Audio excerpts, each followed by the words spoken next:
CPI ఆధ్వర్యంలో Karl Marx 208 జయంతి.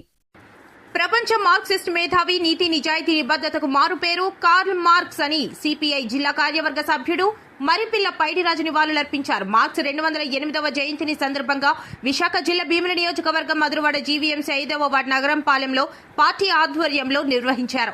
ఈ సందర్భంగా పైడిరాజు మాట్లాడుతూ జర్మన్ శాస్త్రవేత్త, తత్వవేత్త, ఆర్థికవేత్త, సామాజికవేత్త, పాత్రికేయుడు, సోషలిస్ట్ విప్లవకారుడు కార్ల్ మార్క్స్ అని ప్రస్తుత జర్మనీలోని ట్రయర్ పట్టణంలో మధ్యతరగతి కుటుంబంలో జన్మించిన కార్ల్ మార్క్స్ రాజకీయ, ఆర్థిక శాస్త్రం, హెగెలియన్ తత్వశాస్త్రం చదువుకున్నాడని, యుక్త వయసులో మార్క్స్ ఏ దేశపు పౌరసత్వం లేని స్థితిలో లండన్లో జీవితం గడిపారన్నారు. లండన్లోనే మరో జర్మన్ ఆలోచనాపరుడైన తన ఇష్టమైన స్నేహితుడు ఫ్రెడరిక్ ఏంగెల్స్ తో కలిసి తన చింతన అభివృద్ధి చేసుకుంటూ పలు పుస్తకాలు ప్రచురించాడని తెలిపారు. 1848 నాటి కరపత్రమైన కమ్యూనిస్ట్ మేనిఫెస్టో వాటన్నింటిలోకి సుప్రసిద్ధమైందని, మేధో, ఆర్థిక, రాజకీయ చరిత్రను అతని రచన ప్రభావితం చేసిందని అన్నారు.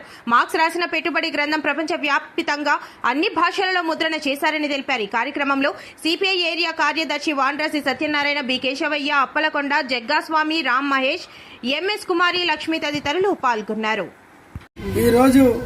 మార్క్సిస్ట్ మేధావి, కమ్యూనిస్టు పార్టీ ప్రణాళిక రూపకల్పనలో ప్రథముడు కామ్రేడ్ కార్ల్ మార్క్స్ 208వ జయంతి.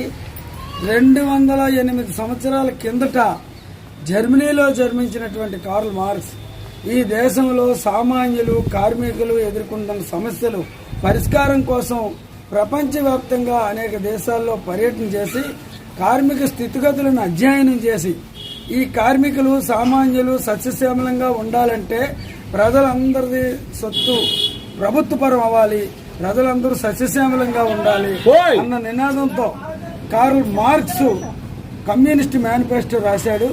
ప్రపంచానికి ఉపయోగపడినటువంటి పెట్టుబడి గ్రంథం రాశాడు. ఆ పెట్టుబడి గ్రంథం ప్రపంచంలో ఉన్న అన్ని దేశాల్లోనూ తర్జుమా చేసుకుని విరివిగా అమ్ముడుపోయాయి.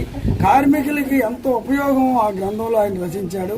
అటువంటి మహనీయుడు ఈ రోజున 208వ జయంతి విశాఖపట్నం జిల్లా భీమిలి నియోజకవర్గం మధురవాడలో నిర్వహించడం గర్వకారణంగా ఉంది. ఆ మహనీయుడి ఆశయాలు ప్రజల్లోకి తీసుకెళ్లి కమ్యూనిస్ట్ పార్టీ కార్యకర్తలుగా ఎంతో కొంత మనం పనిచేసినప్పుడు మాత్రమే అటువంటి గొప్ప నాయకుడికి నివాళులు అర్పించినట్లు అవుతుందని భావిస్తూ అతనికి సిపిఐ తరఫున, ప్రజలందరి తరఫున